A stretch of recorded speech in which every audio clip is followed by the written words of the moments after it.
Dave, you just addressed the WCEC 2013 conference this morning, and you talked about 4 key points in your keynote address. Could you highlight those for our viewers who were not able to be there this morning? Yeah, I'd be happy to, Jonathan. This conference is a great opportunity to start a dialogue on things that are really important to our industry. We talked about things like technology and the fact that technology today really needs to take the step forward. We've done a lot in our industry in investing in it, things like predictive modeling, things like communication with claimants using push technology, but we've got to get it into the real world. We have to all understand that we need to embrace change, and whether it's at the examiner level, company level, or the employer level, we have to understand if we're really going to use this technology, now is when we have to embrace it and allow change to happen. Second thing we talked about is quality. Quality is something that's been part of our industry since day one, but we really need to think about quality a lot differently. It's not just a monolithic conversation about quality that's really plays out in terms of audits at a point in time. We have to think about quality in terms of what are we trying to achieve. There's a compliance component that's made of absolutes. Did you do it? Didn't you do it? It's important for statutory reasons, important for carrier compliance, but there's a whole nother part of it that's really about performance. And how do you look at a claim differently, at a different point in time, looking at different things, so that you can give to the examiners, give to the nurse case managers information to allow them to change the way that they're behaving, to change the outcome for the better.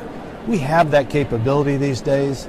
The technology has helped us as well. We have, as they say, big data, so we know what's going on in the claims. The next thing we have to look at is legislation. We are an industry that's guided by statutes. We adopt them in every state. It's called workers' compensation law, but those laws are implemented in different ways. Some states execute those laws very effectively, and they make change, and then people like claims examiners and others can adopt those practices and carry them out.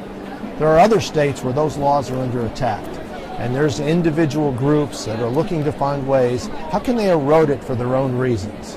At the end of the day, this system was founded on a no-fault way to have a worker in this country who gets hurt on the job to receive good health care and allow them to return to work as quickly and as productively as they can. And we're losing sight of that a little bit in some states, and that I think is really critical. The last thing we talked about is the Affordable Care Act.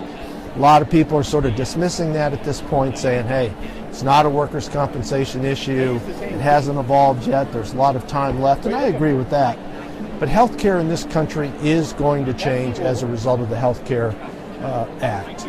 We're going to change the way people access it, we're going to change the way we reimburse, we're going to change the way we measure quality. All of that outside of work comp, I admit. But that's a tremendous opportunity for us in the workers' compensation field to look at those changes and say, how can we be part of that? How can we help our industry receive better health care for the injured workers as part of the overall health care? So a lot of issues going on, a lot of opportunities. It's a great forum here to begin that dialogue and carry it forward, and I'm excited about being here. Great. Well, Dave, thanks for being with us. And if our viewers want to read more about your keynote today, they can go to WCI on their webpage, and there's a full article that recaps that. And so we look forward to talking to you again soon. Thanks. Thanks, Dave.